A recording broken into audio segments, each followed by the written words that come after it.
Hey there everyone, welcome to Lake Wanaka in the South Island of New Zealand. How beautiful is this? For those of you who don't know who I am, my name is Joe Allam and I've been traveling around New Zealand for the past few weeks creating loads and loads of travel vlogs. There's been plenty of you asking about my camera setup for video specifically. So how to go about vlogging, how to create travel videos, editing and all sorts of stuff. So I'm going to create a little mini series about my video setup. So this first one is going to be about my camera gear specifically for video. So there may be crossover with my other gear, but I'm going to try and run you through just my video based stuff.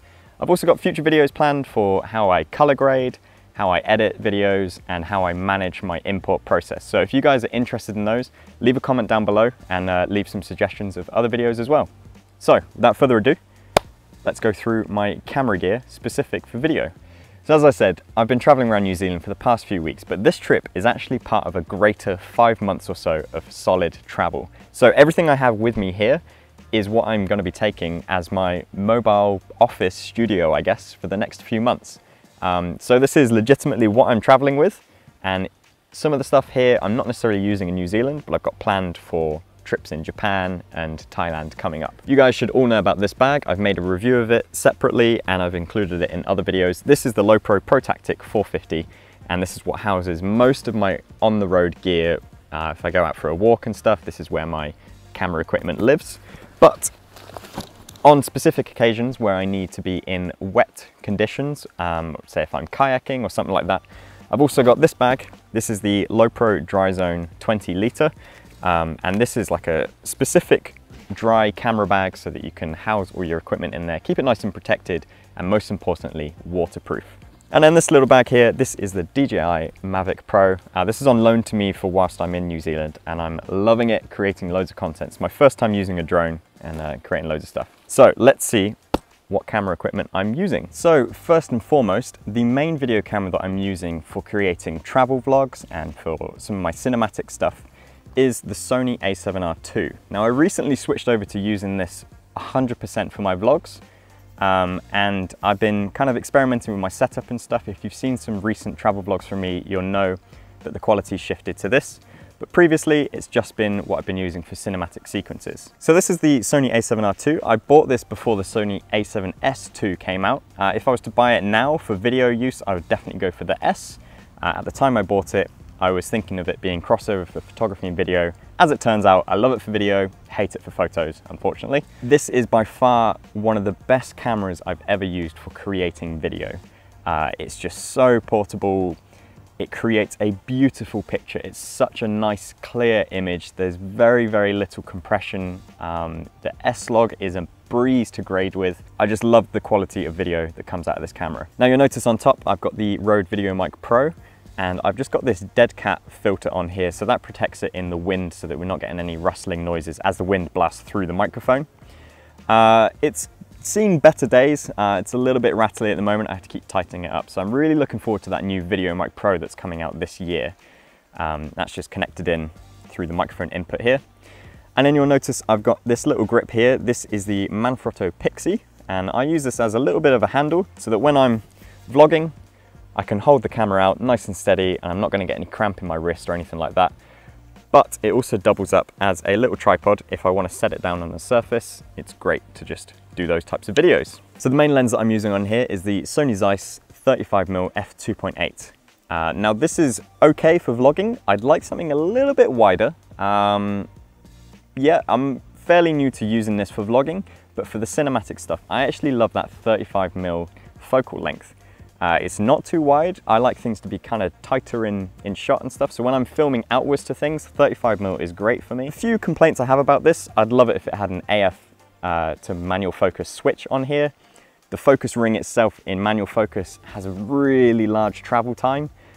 So I can't necessarily go from close up to infinity in one swift movement. I have to do it in 2 or 3, which is a little bit problematic, but it's okay, I can get over that. But yeah, this is my main go-to lens that I've been using with the A7R II.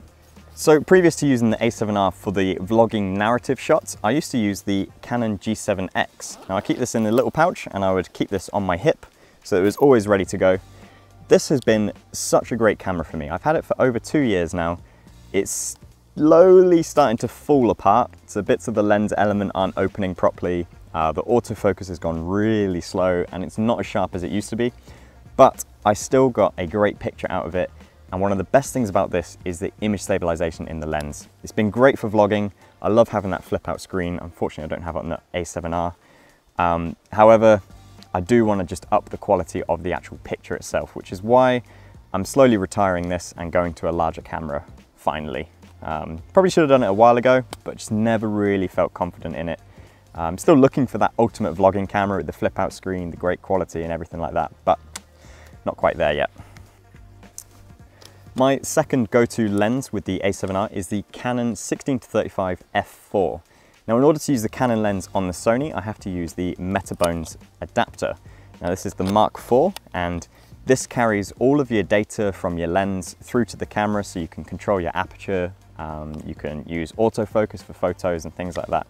But for video-wise, the f4 has the image stabilization built into the lens, so this gives a very, very solid picture when filming with it. 16-35 is an okay focal length. 16 is probably a little bit too wide for me for video when in full frame mode, but if I put it into Super 35, that works well for my style of video that I like to create. 35mm obviously is the same as the 35mm on the Sony, but the big thing with this is it's got that inbuilt image stabilization, which is far superior to the in-body image stabilization on the camera itself. Another thing with this lens is because it's a physically larger lens, it also fits the filters that I own. So if ever I'm filming in super bright daylight and I need to put a filter on, I'll have to use this lens because my other one is physically too small for that filter. Another lens that comes out occasionally when I'm filming, this is the 70-200, also by Canon. Now for photography, this is an awesome lens, but for video, this actually creates such a great picture. It's really, really soft in the out of focus areas, but super sharp in the areas that are in focus. It just gives such a beautiful image. Obviously, I don't film everything with this, so I use this for very specific scenarios. If I'm doing close-ups on product shots, or if I'm doing distance, say like with mountain shots or things like that, I may film with this. When you're filming though, it does show up any sorts of movement because it is such a long lens, so you may need to film with a tripod or some sort of stabilization. Said that weirdly. Now the third Canon lens that I carry with me, this is the 24-70. This also has the same filter thread as my 16-35, so if I need to use filters and anything, it fits on here perfectly. Now I don't often use this for video, but when I do, it somehow kind of triggers like a different element of creativity. Sometimes when you just change lenses, it opens up a different way of filming. And for a while, I was using the 35mm Zeiss lens for pretty much all of my film shots. And then when I was in Bali, I put on the 24-70 for a different type of video, and it just changed the way I shot things. Being able to zoom in and create an even shallower depth of field on things, it just opened up a new area of creativity. Sometimes if you want to do that, you just need to change up your equipment and just see what you can produce. Not to say that equipment limits you, but just looking at things in a different way can somehow enhance that. If that makes sense? I think you know what I mean. Now, of course, this is a really heavy lens, so I don't like to film too much with the A7R on this, just because it's kind of off balance. Like the lens itself is so much heavier than the body, just because that's a mirrorless camera and it's really small. I should probably point out right now, this is being filmed on the FujiFilm XT2. So this is actually connected into the next piece of equipment I'm going to share. So I'm using the Atomos Ninja Assassin. This is a 7-inch field monitor recorder, and it records all of the information from the HDMI out of the camera into here and records it onto an SSD. So this is a great external monitor, so I can see the picture when I'm doing these like sit-down type of videos, but it's also a great way to record things because the output of the file is such a high quality. It comes in ProRes 422, so it's easier to color and easier to edit in Premiere. Yeah, works well for me. But mainly I just love it for being able to actually frame a shot and I can see it right down in front of me. Very useful. Now, as for microphones, so you saw the Rode VideoMic Pro that I have on the Sony, but I'm also using here, this is the Rode Filmmaker Kit lavalier mic, and that is a wireless receiver and transmitter. This is the transmitter on my hip right here. Goes into the Atomos via the wireless receiver, and that way you just get nice clear audio of just where I'm sat right here. How many times did I say right here? Now another microphone that I'm using occasionally, this is the Rode VideoMic Me. Now this is a microphone specifically for smartphones, and if I'm doing any sort of live videos on Facebook or even live videos on YouTube via the mobile app now, this would be the microphone that I'm using, and it's just got this nice dead cat wind muffler that sits in here. Yeah, nice and lightweight, doesn't take up much room, and just sits in my bag pretty easily. Now I've already mentioned about the filter size on the lenses. Now one of the go-to filters I use when filming is this Tiffin ND filter. Now this is a variable filter so that I can maintain the same exposure settings in bright conditions, such as a nice shallow depth of field with a larger aperture and my 180-degree rule with the shutter speed. So you always want to maintain your shutter speed at twice what your frame rate is for your video. So right now this is filmed at 25 frames a second, so I've set my shutter speed to 1/50th and my aperture's around f7.1, something like that. But if this was super bright, that picture's going to come out really bright. So use an ND filter, and if you see as I turn it around, it just adjusts the amount of light that comes into the lens so you can get nice controlled exposure in bright conditions. This is a 77mm thread, so it works really well on that 16-35, 24-70 lens. This is kind of a must-have piece of equipment for anyone who wants to do filming. Definitely if you're going into any sort of tropical environment, summer places, really bright conditions. If you're filming in the middle of the day, you'll need an ND filter. Likewise, for me, quite often when I'm filming particular events and activities, I've got no control over the time of day it happens, and I just have to roll with it. If it's middle of the day, if it's 1, 2 p.m, and I've got super bright conditions, but I'm on an assignment filming for a particular company, if that's the time that they go out on a yacht or whatever, I have to deal with it. So yeah, as much as you like to shoot in the best conditions possible, sometimes you need a filter to really help you out. Now, as for stabilization, generally most of my shots are handheld. However, if I want to step it up a little bit and go properly stabilized, I've got this, which you may have seen in some recent videos. This is the Zion Crane. Now, this is a 3-axis electronic stabilizer. It runs on batteries. You put your camera in here, you can just run about and it will maintain a steady shot whilst you're filming. This has worked really well whilst being on a road trip, because when you're filming in a car, sometimes it's too bumpy to really get a usable shot. Sticking the camera on here means I can hold it literally in the passenger seat as we're driving, and I can film out the front window, film out the side, and you can really reduce any of those car vibrations. This is a solid piece of equipment, and although I don't use it a huge amount, every time I do use it, the results are so noticeable. Now, as for the tripod that I'm using to hold up the XT2 right now, this is the Manfrotto B3. Now, I've got the carbon fiber version. Again, because I'm traveling, I need that super light tripod so that I can take it with me. It just sits into my suitcase most of the time, and then I can whip it out when I need to. I don't always use a tripod. In fact, I very rarely use a tripod, but I still need to travel with it because there are situations where I just need to have one. Now, I mentioned whilst I'm in New Zealand, I've got the DJI Maverick Pro. This is a drone that's been loaned to me for the 6 weeks or so that I'm here. I've been using it quite a bit already. There's a lot of restrictions on where you can and can't use it in New Zealand, and there's a lot of permission you need to get. But for the areas that I can film or the areas I've got permission, I've got some quality shots. I'm sure by now you guys have seen this drone already. This is a masterpiece. So this is it. This is the DJI Maverick Pro. It's tiny. The legs and arms flip out like this, and they just slide under. And you power it on, and this is the size of your drone. Now, this is capable of 4K shots. It's got a flight time of around 27 minutes. It's super nimble, extremely easy to fly. And your remote is just as small, and it slots in with your smartphone, so you can control all your settings, you can monitor your video.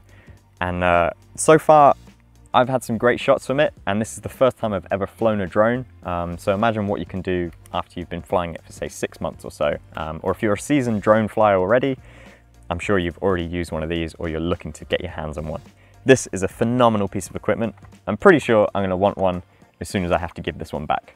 Now, of course, with all this video production, I need to carry a lot of batteries with me. So the Sony A7R is notoriously bad for using up batteries. I actually have, I think, about 6 or 7 with me, and I keep them in this little low-pro pouch, and just kind of hold everything together, and they just slot in nicely and sit in here. Now, I've also got a lot of AA batteries. I just keep them taped together in pairs so that if I need to, I can just grab a pair, put them in a piece of equipment. And the reason that they're taped is so that I know that these are the ones that are fully charged and they're not spent. And you may have seen in previous videos, for batteries that are charged, I'll put a little white loom band just around the battery so that I can see that it's charged and I can grab that one. When it's used up, I just put it back in the case without the band and I know that those need charging. Now whilst I'm out on the road, I also carry with me some postcards. Again, you would have seen these in previous videos, but these are just a great way of just sharing the work that I'm doing with various businesses that I'm working with along the way. It's bigger than a business card, obviously, and I think it just shows photos much nicer. Now the final camera that I'll use, and this is pretty much almost specifically for water-based activities, this is the GoPro Hero 4 Silver. We've also got the Hero 3 with us as well if we need 2 GoPros, but this is kind of my go-to one for water-based activities. Comes in the waterproof housing, and you should by now know GoPros. I mean, come on, they're everywhere. And I've just got this waterproof handle, so I use it if I'm, say, swimming somewhere and I need to have it on a grip. This will float and I'm not going to lose my camera. Otherwise, I've got a few different harnesses, so I've got like a chesty harness and a head harness. Or this particular clip here just sits onto the peak of your cap, and you can just remove it really quickly and film with it. I don't often film with the GoPro because they can sometimes be a pain to edit with, because quite often the clips you'll get will be, say, multiple minutes long, and you only need a small section of it. They can be in ambiguous areas to actually try and reach to turn on and off. But when I do always love the outcome that you get. Generally, my best tips for filming with a GoPro is to put it on something static or have something that doesn't move within the frame so you can actually see the action moving around it. I see so many people trying to film with these handheld, and with the size of it you get such huge shakes and it's just not a great camera to be kind of doing good work with unless you are actively holding it as steady as you can and really thinking about your shots. One key piece of equipment when doing water-based activities is having a microfiber cloth. Now these soak up water extremely fast. Put them into your wet bag on top before you actually open the bag, and you can dry your hands out before you get to equipment. This is actually a very useful tip that I picked up at the Blackwater rafting in Waitomo.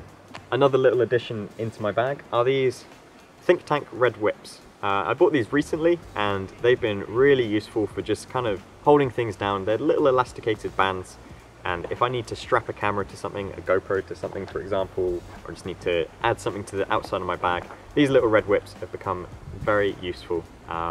You may see them in certain vlogs where I've just got them on my wrist, and that's because I've got them just in case I need them somewhere. Yeah, very, very handy little things. They come in a pack of 10, by the way, so you get plenty in a packet. Alright, so that is pretty much all the equipment that I'm using for filming. As I said, this is everything that I travel around with me. For this particular trip we have a car, so we're on the road and it's easy to just kind of like leave things in the car, transport around. For the future destinations we're going to, I'm not always going to be carrying it with me. I may leave things in our accommodation. I have to restrict a lot of what I'm carrying because of the weight allowances for airlines, but generally my restrictions come into my clothes, so I actually take less clothes than I do camera equipment. So the majority of my weight is all spread around camera equipment, and I just sacrifice clothes, unfortunately.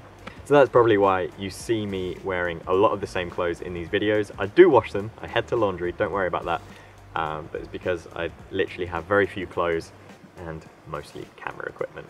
I should probably reiterate that the equipment I've got here is consistently evolving, so things get added and taken away. You're not always going to see me with the same gear as it goes on. I know this is similar to my photography setup, but hopefully you've gained a little bit more knowledge on how I use it for film-based things. And I will also be doing some future videos on how I grade my footage, how I edit my footage, and some other things. If you have suggestions, leave a comment down below. Otherwise, give this video a huge like. And if you want to see some of my travel vlogs and future content, and the blog posts and everything, and make sure you subscribe to this channel. There's a lot of vlog-based stuff, so hopefully you will enjoy those future videos, and I look forward to seeing you again soon. So thanks for watching, everyone. Catch you later. Bye bye.